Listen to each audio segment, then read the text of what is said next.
Olá, pessoal. Antes de começarmos a nossa leitura, eu quero fazer um esclarecimento aqui para vocês sobre a pronúncia do nosso irmão Carlos, sobrenome. Em italiano, se pronuncia Bacelli. Aqui no Brasil, algumas pessoas, eu dei uma olhadinha no YouTube e as pessoas pronunciam Bacelli. Mas este é só um detalhe. Vamos à nossa história que é mais importante. Do outro lado do espelho. Livro psicografado por Carlos Antônio Bacelli, pelo Espírito Inácio Ferreira. Capítulo 2. Introspecção inevitável. Nos instantes em que permanecia sozinho, tentando recuperar a força nas pernas, não creio que todos os espíritos saiam do corpo volitando. A introspecção se fazia inevitável. Por que eu não aproveitara melhor o meu tempo? Porque, após ter feito alguma coisa no campo da literatura e das obras assistenciais, eu me acomodara? Por que não investira mais no futuro tão próximo?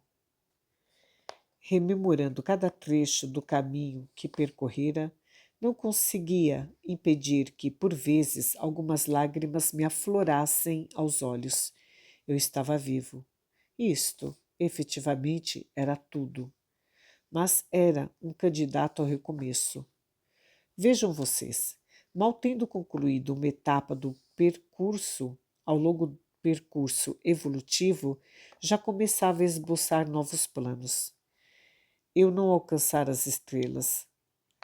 Quantos confrades vivem imaginando que a simples condição de espírita nos seja um passaporte para as regiões superiores? Foi num desses dias em que meu olhar se perdia no horizonte pela janela entreaberta que recebi a grata visita do padre Sebastião Bernardes Carmelita, o único que eu tolerara na terra. Adepto da doutrina, sem, no entanto, renunciar à batina, o padre, como era hábito seu, quando visitava os convalescentes, pousou a destra sobre a minha fronte e, após breve oração, perguntou-me: Como você está, meu filho?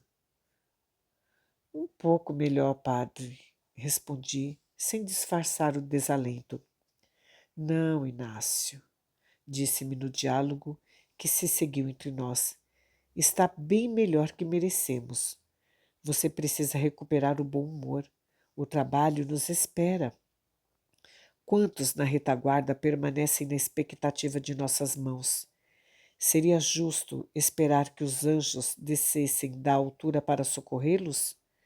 Somos simples elos da cadeia evolutiva, Inácio. Você sabe disso. O que encontramos depois da morte é o que fizemos. Às vezes, como é o nosso caso, o espírito trabalha muito o exterior e se esquece de trabalhar o interior. Não sei, padre, se este é o caso do senhor, mas com certeza é o meu. Por favor, Inácio, não me chame mais de padre. Continuo tendo grande respeito pela igreja, à qual, sem dúvida, a humanidade deve, por séculos, a defesa dos postulados cristãos. Mas agora não lhe integro os quadros. O rótulo, Inácio, é um problema. Mesmo o rótulo de espírita. A verdade desconhece fronteiras e o amor não se circunscreve. A rigor, religião na Terra ainda significa limites ao pensamento. O homem está tão preso à matéria que não consegue viver sem classificar as coisas. O senhor tem razão. Redargui sem saber ao certo a forma de tratá-lo. A convenção é um problema. Enclausura-nos a mente de tal maneira que nos impede de perceber tudo que nos foge à capacidade de definição. Deixe-me mais à vontade, Inácio. E também não me trate de senhor. Afinal de contas, você está com a aparência mais velha do que eu. Chame-me de irmão ou simplesmente carmelita. Deste outro lado da vida, o título nada significa. Aliás, o que escondemos atrás do convencionalismo humano é inconfessável. Inconfessável. Irmão Carmelita, chamei-o assim, por fim. Pelo menos o Espiritismo não nos cria ilusões, não é? As ilusões que, porventura, temos, devemo-las a nós. Você não concorda?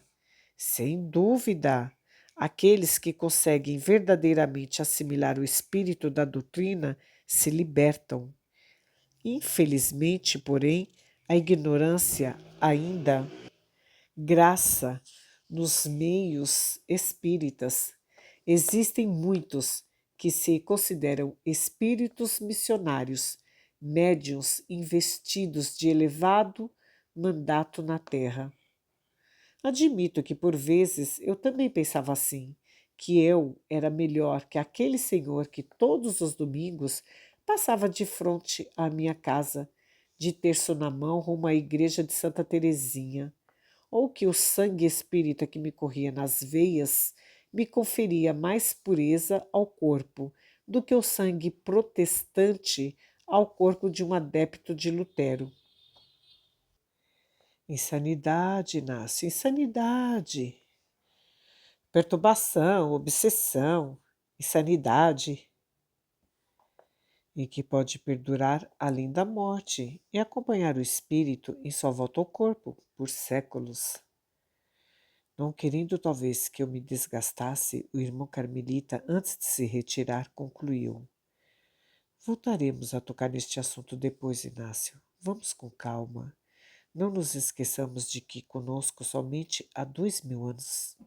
O Evangelho está apenas começando. Do ponto de vista espiritual, ainda nos situamos na Idade Média. As fogueiras da Inquisição não se apagaram totalmente. Os conflitos religiosos poderão induzir o homem a uma guerra sem precedentes na história. O fanatismo é loucura. Quando o irmão Carmelita se retirou após servir-me ligeiro copo com água, os meus lábios ainda estavam muito ressequidos. Fiquei pensando na importância da fé raciocinada, fora do conhecimento que a doutrina espírita nos confere. A vida careceria de fundamento, pelo menos para mim. O Espiritismo nos alarga os horizontes mentais e nos predispõe à aceitação da verdade, sem vinculá-la exclusivamente a si. Todavia, o Espiritismo estava apenas começando, pois outras doutrinas filosóficas, como o hinduísmo e o islamismo, por exemplo, estavam há séculos trabalhando a mente humana. Assim mesmo, nos templos espíritas, o estudo da doutrina se mostrava escasso, prevalecendo mais a prática do mediunismo no intercâmbio com as entidades espirituais de pequena elevação.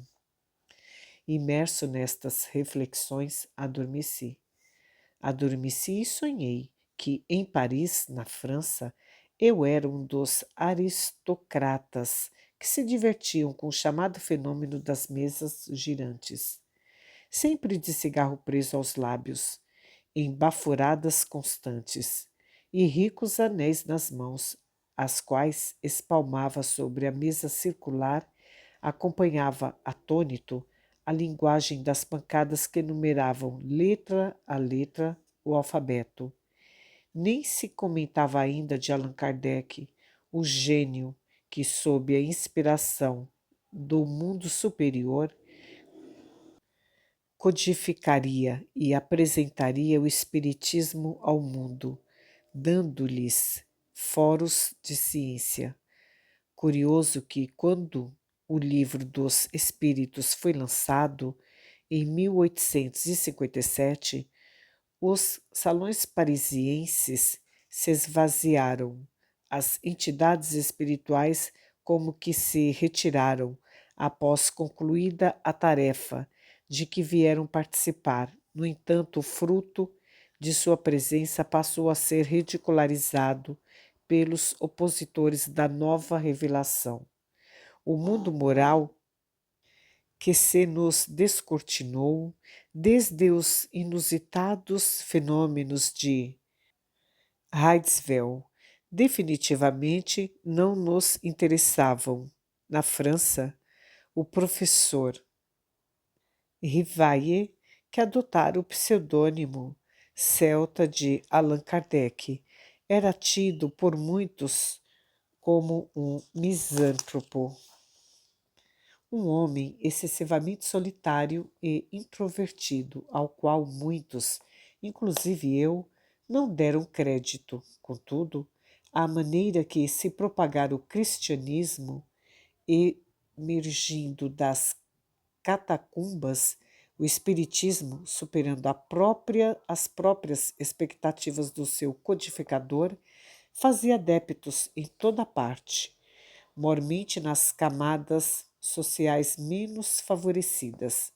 E nós, pseudo-sábios de antanho e apreciadores do bom vinho francês, ignorávamos que estávamos vivenciando uma época áurea para a humanidade, falada a modificar as nossas mais arraigadas concepções da verdade